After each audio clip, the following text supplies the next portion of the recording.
सर्वप्रथम महाकारुणिक भगवान तथागत समबुद्ध पूजनीय धम्म पूजनीय परम पूज्य डॉक्टर बाबा साहब अम्बेडकर को त्रिवार वंदनम में सभी श्रद्धावान उपासक उपासिकाओं के प्रति मंगल मैत्री है। सभी का जीवन मंगलमय है, सभी सुखी। इस प्रधान पाठ के प्रताप से सभी का मंगल हो, कोई भी दुखी न रहे और जिस निमित्त यह परिधान पाठ है लिया गया वह निमित्त पूरा हो, ऐसी हमारी भावना है। तो आज यह मृत्यु दिन है। क्या है? मृत्यु दिन है। इस उपलक्ष्य में धम्म देशना की जाएगी, प्रवचन किया जाएगा और आप सभी लोग ध्यान पूर्वक सुने हमारी बात को। तो भगवान कहते हैं अनित्यता का बोध होना चाहिए। किसका? अनित्यता का मतलब क्या होता है? अनित्य का मतलब होता है कि यहाँ कुछ भी परमानेंट नहीं, कोई भी चीज परमानेंट नहीं है। इस साल में ऐसा कोई चीज नहीं जो हमेशा रहने वाला हो। मतलब चाहे रिश्ता हो, संबंध हो, घर हो, मकान हो, बंगला हो, गाड़ी हो, शोहरत हो, कुछ भी हो, नहीं हो ना, कुछ भी परमानेंट रहने वाला यहाँ पर नहीं है। तो हमें क्या होना चाहिए? बोध होना चाहिए सत्य का। तो अनित्यता का बोध होना बहुत ही क्या है? जरूरी है। आज हम सभी यहाँ एकत्र हुए हैं। क्या हुए हैं? एकत्र हुए हैं अपने प्रिय दिवंगत व्यक्ति की पुण्य तिथि पर। क्या? किस तिथि पर? पुण्य तिथि पर हम सभी लोग यहाँ पर एकत्रित हुए हैं। यह अवसर केवल सुख मनाने का नहीं बल्कि धर्म को समझने और जीवन में उतारने का अवसर है। भगवान ने कहा जो जन्मा है उसकी मृत्यु निश्चित है। इस संसार में जितने भी लोग आए उनको जाना ही पड़ता है। जो आए हैं सो जाएंगे। राजा, रंग, फकीर, अमीर, गरीब, एनीवन कोई भी हो, जितने भी लोग इस संसार में आए सभी को एक दिन जाना पड़ेगा। समझ रहे? इसलिए हमें और आपको किसी से ज्यादा लगाव नहीं रखना चाहिए। चाहे माता हो, पिता हो, बच्चे हो, भाई बहन हो, एनीवन कोई भी हो, किसी से लगाव नहीं रखना चाहिए। क्यों? क्योंकि एक दिन जाना पड़ेगा। कहाँ जाना पड़ेगा? जहाँ से आए हैं वहीं इनको जाना पड़ेगा। ये मृत्यु लोक है। कौन सा लोक है? मृत्यु लोक है। यहाँ कोई बचकर जाने वाला नहीं है। इसलिए हमें किसी को, भगवान कहते हैं कि प्रिय भी मत बनाओ। क्या कहते हैं? प्रिय मत बनाओ। क्योंकि जब हम किसी को प्रिय बनाते हैं और उसके बिछड़ने पर फिर क्या होता है? दुख होता है। क्या होता है? दुख होता है। इसलिए भगवान कहते हैं कि प्रिय भी मत बनाओ। इस सत्य को स्वीकार करना ही भगवान का मार्ग, बुद्ध का मार्ग है। इस संसार में जो भी बना है वह एक दिन नष्ट होगा। यह शरीर मिट्टी, पानी, अग्नि, वायु से बना है। इसका नाश होना स्वाभाविक है। भगवान ने हमें डराया नहीं बल्कि सत्य दिखाया है। उन्होंने कहा सब संस्कार अनित्य है। अनित्यता को समझना दुख से मुक्त होने की पहली सीढ़ी है। जैसे कि भगवान का जो धम्म है, लोगों को क्या लगता है कि भगवान का धम्म हमें बांध रहा है। क्या कर रहा है? बांध रहा है। जैसे पंचशीलों की बात किया जाए तो उसको क्या लगता है लोगों को? ये जो धम्म है भगवान के जो वचन है ये बांधते नहीं बल्कि हमें मुक्त करते हैं। किससे? दुखों से। किससे? दुखों से। हम क्या सोचते हैं कि अगर हम पालन करेंगे तो हमारे जीवन की खुशियां चली जाएंगी, लेकिन मुझे क्या लगता है कि अगर हम पालन करते हैं तो हमारे जीवन में और ज्यादा खुशियां आती हैं। बरोबर है? तो भगवान का धर्म हमें बांधता नहीं है बल्कि आजाद करता है, हमारे जीवन के दुखों का अंत करता है। सब संस्कार अनित्य है। भगवान कहते हैं कि सब संस्कार क्या है? अनित्य है। अनित्यता को समझना दुख से मुक्त होने की पहली सीढ़ी है। शोक नहीं, बोध की ओर। किसी अपने के मृत्यु पर दुख होना स्वाभाविक है। कोई जब अपने बीच से कोई गुजर जाता है दुख होना स्वाभाविक है। तो क्या हमें उस व्यक्ति को पकड़ के बैठना चाहिए? क्या दुख को पकड़ के बैठना चाहिए? अगर कोई हमारे बीच से गुजर गया है तो हमें क्या बोध होना चाहिए? जैसे कि मैं एग्जाम्पल पूछता हूँ आप लोगों से कि जैसे हमारे बीच से कोई गुजर जाता है तो उसको देखकर हमें क्या सीखना चाहिए?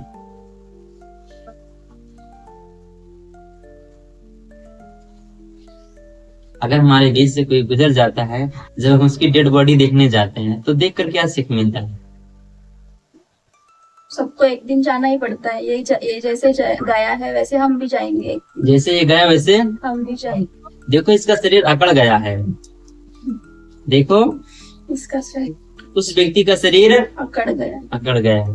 तो इसको देखकर हमारे मन में, चित्त में भावना आनी चाहिए कि देखो ये आदमी अकड़ क्यों गया है, ये आदमी अकड़ क्यों गया है। मन में विचार आना चाहिए ना, देखो ये अकड़ गया है, जीते जी अकड़ रहा तो मरने के बाद भी अकड़ गया ना। तो उसको देखकर हमें सीखना चाहिए यह कि हम अपने जीवन में जब तक हमारी सांसें और आपकी सांसें चल रही हैं तब तक अकड़ के नहीं रहना चाहिए। हमेशा विनम्रता के साथ रहना चाहिए, पोलाइट रहना चाहिए, ये सीख हमें मिलती है ना। और कंजूसी नहीं करना चाहिए। क्यों? क्योंकि ये आदमी जा रहा है कुछ लेकर, इसने घर बनाया, संबंध बनाया, सब कुछ रखा, लेकिन ये जा रहा तो अकेले जा रहा है, किसी को लेकर नहीं जा रहा है। तो उसे ये भी सीखना चाहिए कंजूसी अपने जीवन में नहीं करना चाहिए। अंत में क्या होगा? खाली हाथ ही हम और आप चले जाएंगे। तो उससे सीख मिलता है कि देखो पहले तो हम अहंकार छोड़ देंगे। क्या छोड़ देंगे? अहंकार, अपने भीतर के जो अहंकार, जो अकड़पन है, किसी के सामने विनम्रता से पेश ही नहीं आना, ये अकड़पन है, ये ईगो है। तो उसको देखकर हमें सीख लेना है कि हम अपने जीवन में कभी ऐसे अहंकार नहीं पालेंगे, क्योंकि जीते जी अकड़ के रहेंगे तो मरने के बाद भी अकड़ ही जाना है। हम जीते जी क्यों ना नम्रता के साथ रहें, विनम्रता के साथ रहें, पोलाइट रहें। इसलिए पोलाइट रहें ताकि हमारे व्यवहार से किसी दूसरे को दुख ना हो ना। अकड़ा हुआ आदमी दुख देता है कि नहीं? देता है, दुख देता है ना, चाहे जीते जी अकड़ जाए या मरने के बाद अकड़ जाए, अकड़ जाता है ना। तो दोनों तरह से दुख हमें मिलता है। तो जब हम डेड बॉडी को देखते हैं तो उससे ये सीख लेना चाहिए कि हम अपने जीवन में कभी भी अकड़ेंगे नहीं। जीवन भर कैसी भी परिस्थिति हो, कैसा भी कंडीशन हो, हमेशा हम कैसे रहेंगे? विनम्रता के साथ रहेंगे, पोलाइट ही रहेंगे। ठीक है? किसी से झगड़ा भी हो जाता है तो उससे भी जब भी मिलेंगे तो सादगी के साथ मिलेंगे ना। सादगी समझते हैं? सादगी क्या होता है? सिंपलिसिटी। हाँ, बहुत सुंदर, समझ रहे हैं? जब भी किसी से मिलेंगे मुस्कुरा के मिलेंगे ना, झगड़ा भूल जाना है। क्यों? क्योंकि मरे हुए व्यक्ति को देखकर सीखना है कुछ ना, कि जाना हमें भी है। तो जीवन जो हमारा शेष से बचा हुआ, जैसे यहाँ बहुत सारे लोग हैं, क्या कोई यहाँ ऐसा जो 80 साल जिएगा अभी से? ये भरोसा नहीं। तो हमारी जिंदगी का, हमारे जीवन का जो भी शेष दिन बचे हैं उसको हमें अच्छे तरीके से जीना चाहिए। बरोबर है? ठीक है, आगे बढ़ते। तो शोक नहीं, बोध की ओर बढ़ना चाहिए। जब भी ऐसे कोई कंडीशन है तो हमें बोध होना चाहिए। बोध का मतलब क्या होता है? उस चीज का हमें ज्ञान होना चाहिए। जैसे एक दौर था, एक समय था, मैं एग्जांपल देता हूँ। मुझे अपने परिवार के प्रति बहुत लगाव था। क्या था? बहुत लगाव था। शुरू में जब मैंने चीवर लिया था तो डेली याद आती थी। किसकी? घर वालों की। आज 5 साल हो गया, उतना याद नहीं आती। घर वाले भी परेशान हो गए कि कॉल क्यों नहीं आता उधर से, क्या भूल गए पूरी तरह से? समझ रहे हैं? तो मैंने इस चीज का बोध किया कि देखो जो परिवार है, माता पिता, भाई बंधु आदि जितने भी लोग हैं, ये हमारे साथ परमानेंट रहने वाले नहीं है। माता भी छोड़ के चली जाएगी, पिता भी छोड़ देगा, भाई बहन भी छोड़ देंगे। इस चीज का मुझे बोध हो गया। तो अभी मुझे उतना कष्ट या उतनी याद नहीं आती जितना एक समय में, जब शुरू में भर्ती जीवन आता उस समय आता था। समझ रहे हैं? क्योंकि अब मुझे जाकर बोध हुआ इस बात का कि सत्य यही है, बिछड़ना ही है। समझ रहे हैं? तो अभी मुझे उतना कष्ट नहीं होता है। तो किसी अपने की मृत्यु पर दुख होना क्या है? स्वाभाविक है। बुद्ध ने दुख को नकारा नहीं, भगवान ने दुख को नकारा नहीं। जैसे कि हम सभी के जीवन में क्या आता है? दुख आता है, बरोबर है। लेकिन अगर दुख आता है तो दुख का निवारण भी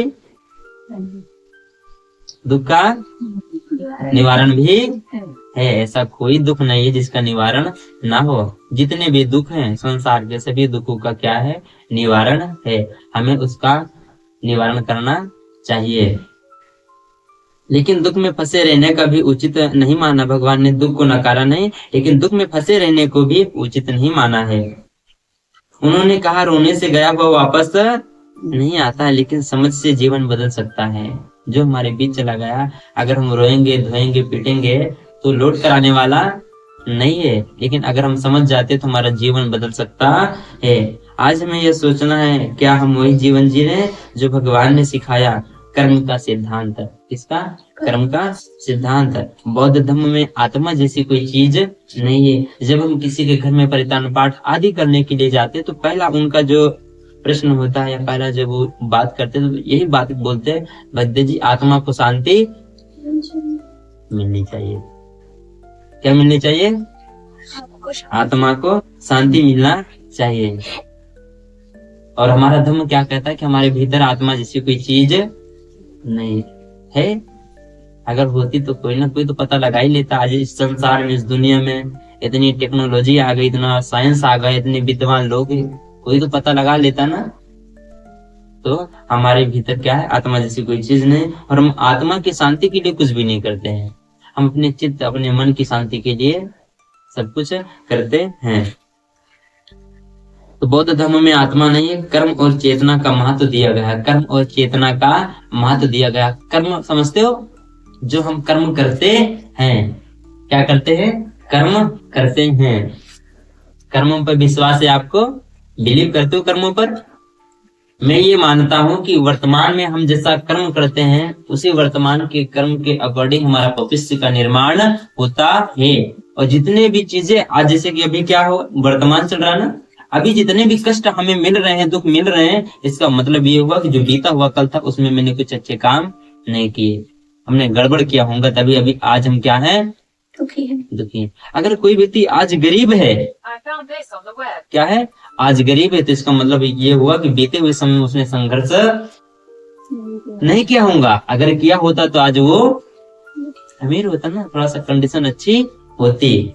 तो अपने यहाँ क्या है? कर्म है। भगवान कहते हैं कि जो कर्म हमारा होता है वो फल देता है, आज नहीं तो कल, कल नहीं तो परसों। कर्म कभी पीछा छोड़ता नहीं। और संसार के जितने भी लोग अमीर गरीब फुटपाथ पे सोते हैं कहीं भी, इनका कर्म इनके साथ रहता। हम जब किसी को देखते तो हमें लगता है कि भगवान ने इनको ऐसा क्यों बनाया। भगवान किसी को नहीं बनाता है। भगवान किसी को नहीं बनाता। जब हम फुटपाथ पे निकलते हैं, कहीं गलियों में जाते हैं, देखो बहुत से लोग मिलते हैं जिनका हाथ पैर अच्छा नहीं होता, मांगते रहते हैं। हमारे भीतर क्या होती है? उनको देखकर दया आ जाती है ना, ये भगवान ने इनको ऐसा क्यों बनाया है। वो भगवान ने नहीं बनाया, बल्कि उनके कर्म ने उनको ऐसा बनाया है। सही दृष्टिकोण हमारे पास नहीं है, सम्यक दृष्टि नहीं है कि हम उस कंडीशन को देख लें। शास्त्र अगर यानी भगवान हमारी वो आपकी जगह होते तो भगवान देख के समझ जाते कि यह व्यक्ति क्यों ऐसा है। हम और आप नहीं देख पाते, हमारा आपके चित्त में क्या उतनी अंडरस्टैंडिंग नहीं है, या हमारा जो ज्ञान है उतना हाई लेवल का नहीं है। लेकिन भगवान की जो समझदारी अंडरस्टैंडिंग होती है वो हाई लेवल की होती है। भगवान तुरंत समझ जाते हैं, भगवान तुरंत समझ जाते हैं कि यह व्यक्ति क्यों ऐसा है। बरोबर है। तो कर्म और चेतना का महत्व दिया गया है। हम जैसा कर्म करते हैं वैसा ही हमको फल मिलता है। कर्म का फल कहाँ लगता है? कौन सी पेड़ में लगता है? आइडिया है? अरे फल तो लगता है ना, जैसे आम का फल, जामुन का फल आदि जो फल होते हैं कहीं पेड़ों में लगते हैं, लेकिन कर्म का फल कहाँ लगता है? हमारे चित्त में, हमारे भीतर। ये पेड़ है, समझ रहे? ये कैसा कर्म करते हैं अपने मन से, वाणी से, काया से, इन तरह से कर्म करते हैं। क्या करते हैं? कर्म करते हैं। और इन्हीं कर्मों की वजह से हमें फल प्राप्त होता है। देखो, मैं जब अच्छे कर्म करता हूँ तो मुझे महसूस होता है कि हमारे जीवन में अच्छा हो रहा है। लगातार आपके जीवन में अच्छा हो रहा हो तो आपको समझना चाहिए कि हमने कुछ अच्छे कर्म। लेकिन लगातार जीवन में कोई घटना घट रही है जिसका बुरा परिणाम आ रहा है तो समझना चाहिए, सचेत हो जाना चाहिए कि हमारे कहीं ना कहीं कर्म थोड़ा सा क्या है, गड़बड़ हो गए हैं। और हमें तत्काल क्या करना चाहिए पता है? दान करना चाहिए। क्या करना चाहिए? कैसा दान? क्या दान करेंगे? समझ रहे हैं हमारी बात को? हमें तुरंत सचेत हो जाना चाहिए, कुशल कर्मों में लग जाना चाहिए। अगर हमारी कोई गलत आदत है तो उसको छोड़ देना चाहिए। बरोबर है? क्योंकि जितने भी दुख हो रहे हैं कर्म की वजह से हो रहे हैं। और किसी दूसरे को मत कोसो कि तेरी वजह से मेरी जिंदगी में दुख आया है। जितने भी दुख हैं उसके मालिक हम स्वयं, कोई दूसरा नहीं। और हम हमेशा किसी दूसरे को कोसते हैं कि तेरी वजह से हमारी जिंदगी बर्बाद। इससे कभी कभी पत्नियां कोसती हैं पति को, तू पी पी कर मेरी जिंदगी बर्बाद कर दिया, तू खर्रा खा खा कर हमारी जिंदगी बर्बाद कर दिया, तेरी वजह से मेरी जिंदगी ऐसी हो गई। लेकिन उसे ऐसा नहीं कहना चाहिए, उसे अपने कर्मों को देखना चाहिए। अगर मेरे कर्म ही अच्छे होते तो मेरे स्वामी ऐसे या मुझे ऐसे आदमी मिलता नहीं ना, बरोबर है। बराबर है। हाँ, हमारे कर्म भी कुछ ऐसे रहते हैं हमारे जीवन में, जिनसे भी हमारी मुलाकात होती है हमारे कर्मों के अनुसार मिलता है, बरोबर है। तो हमें कोसना नहीं चाहिए, ना पति को ना तो पत्नी को, ना अपने बाल बच्चों को कोसना चाहिए, क्योंकि हमें हमारे कर्मों का फल ही प्राप्त होता है। हमारे कर्म का मालिक दूसरा कोई नहीं। ऐसा नहीं कि मैं बुरा कर रहा हूँ तो मेरे माता पिता परेशान हो जाएंगे, नहीं, उसका मालिक मैं हूँ तो मुझे ही परेशानी होंगी। इसलिए हमें अपने कर्मों को देखना चाहिए और कोई भी कार्य करते समय पूरी तरह से सचेत रहना चाहिए। क्या रहना चाहिए? सचेत रहना चाहिए। सचेत समझते जागरूकता, अवेयरनेस के साथ रहना चाहिए, बरोबर है। जब हम किसी भी चीज में अवेयरनेस रखते हैं ना, तो उसमें कभी भी गलतियां नहीं होती हैं, क्योंकि उस समय पूरे होश में रहते हैं। तो भगवान कहते हैं मन ही सब कुछ है, जैसा मन होता है वैसा जीवन बन जाता है। तो हमें अपने मन को ध्यान देना चाहिए, अपने मन को देखना चाहिए। अगर हम चाहते हैं कि हमारे प्रियो को सच्ची श्रद्धांजलि मिले तो हमें अच्छा जीवन जीना होगा, हमें अच्छा जीवन जीना चाहिए। अगर हमारे माता पिता हमारे बीच से गुजर गए और हम उनके प्रति कृतज्ञता ज्ञापित करना चाहते हैं तो हमें बेहतरीन जीवन जीना पड़ेगा। एक माता पिता अपने बच्चे से क्या उम्मीद रखते हैं कि हमारे बच्चों का जीवन अच्छा हो, क्या हो, हमारे बच्चों का जीवन अच्छा हो। तो बच्चों को कैसे रहना चाहिए? अच्छा रहना चाहिए ना, तभी उनको एक सच्ची श्रद्धांजलि होती। अब पता चला तुम दारू पी कर श्रद्धांजलि दे रहे हो, खारा खा के माता पिता को याद कर रहे हो, तो ये सच्ची श्रद्धांजलि नहीं। माता पिता कभी नहीं चाहता कि हमारे बच्चे को एक गलत संगति में जाए, कुछ गड़बड़ करें, दारू खर्रा बीड़ी सिगरेट आदि का सेवन करें ना, तो इससे हमारे माता पिता को क्या होता है? दुख मिलता है ना। तो हमें अच्छे कर्म करना चाहिए। फिर उसके बाद पुण्य का अर्थ क्या होता है? बौद्ध धर्म में पुण्य का अर्थ है दान, शील और भावना। दान केवल पैसे का नहीं, दान होता है ज्ञान का, समय का, प्रेम का, करुणा का। आज हम जो पुण्य करते हैं उसे दिवंगत के नाम समर्पित करते हैं। क्या करते हैं? दिवंगत के नाम, यानी हमारे बीच जो नहीं है उनके प्रति एक सच्ची भावना रखते हैं। क्या रखते हैं? सच्ची भावना रखते हैं। इस पुण्य समर्पण यानी प्रतिदान, इदम में हो तो सुखिता हो। तो हमें क्या सिखाती है मृत्यु? हमें मृत्यु क्या सिखाती है? मृत्यु हमें सिखाती है अहंकार छोड़ दो। अहंकार, पहला क्या करना है? अहंकार का मतलब ईगो। क्या? ईगो। जब हमारे और आपके भीतर ईगो रहता है तो हम सामने वाले को समझ नहीं पाते, क्योंकि हमारा ईगो जो होता है वो समझने नहीं देता है, वो हमेशा मैं लगाए रहता है। क्या? मैं। हमें कभी अपनी बुराई दिखती है? नहीं। दूसरों की? हमने अपने स्वभाव पे ऐसे ही बना लिया है, हमें अपनी बुराई नहीं दिखती। हम बुरा भी करते हैं तो अच्छा लगता है, समझ रहे? लेकिन दूसरा आदमी अच्छा भी करे तो बुरा लगता है, क्योंकि हमारे चित्त की भावना ये से कुछ बन बैठी है। तो हमें मृत्यु सिखाती है अहंकार छोड़ दो, नफरत छोड़ दो। क्या? नफरत क्या होती है? द्वेष। मैं जितना अच्छा खाऊं कोई और, हम जितना अच्छा पहने कोई और, हमारा घर बन जाए लेकिन किसी और का झोपड़ी में रहे, ये क्या है? नफरत है, हमारे भीतर है। तो हमें नफरत नहीं करना, बल्कि नफरत को छोड़ देना है। समय का सदुपयोग करो। भगवान ने कहा ना ही वेरेन वेराने समन्ति कुदाचन अवेरेन च समन्ति स्तमो संतनो। इस संसार में बैर से बैर कभी शांत नहीं होता है, बल्कि आवेर से बैर शांत हो जाता है। और यही सदा का सनातन नियम है। सनातन का मतलब क्या होता है? सनातन कोई धर्म नहीं, सनातन का मतलब होता है सत्य जो सदा से चला आया हो, जो सदा से चला आया हो। सदा से क्या चला आ रहा है? जन्म सदा से चला आ रहा है ना, जन्म चला आ रहा है, मृत्यु चला आ रहा है। जन्म मरण सत्य है, जीवन और मरण सत्य है, ये सदा से चला आ रहा है। इस नियम को सनातन कहा जाता है। सनातन कोई रिलीजन नहीं है। सनातन का मतलब क्या होता है? सत्य। सत्य का मतलब होता है जन्म है तो मृत्यु, ये सनातन यानी सदा से जो चला आ रहा है। तो इस संसार में नफरत से नफरत खत्म नहीं होती है, केवल करुणा से ही खत्म किया जा सकता है। अगर किसी से झगड़ा हो जाए और उससे हम अपनी झगड़े को बनाए रखेंगे तो कभी वो झगड़ा का समाप्त होगा नहीं। जैसे कि मैं मानता हूँ कि अगर किसी ने मेरे परिवार को सताया है तो मैं क्या करूँ? उसे बदला लूं। क्या लूं? बदला लूं। अब मैं उसके परिवार को सताऊं तो क्या झगड़ा समाप्त होगा? हो सकता है। किसी ने मुझे एक थप्पड़ मार दिया मान लो, तो मुझे कितने मारने चाहिए? मारना चाहिए? नहीं मारना चाहिए। क्यों? इसलिए नहीं मारना चाहिए कि मान लो सामने वाला अगर दमदार है तो दो चार और मार देगा, है? इसलिए नहीं मारना चाहिए, है ना? पता चला सामने वाला और हट्टा कट्टा है और हम ठीक ठाक नहीं कंडीशन, हमने कहीं सोचा कि लोग मार ही देते हैं तो दो चार और मार देगा वो ना, तो इसलिए मारना नहीं चाहिए। समझ रहे हैं?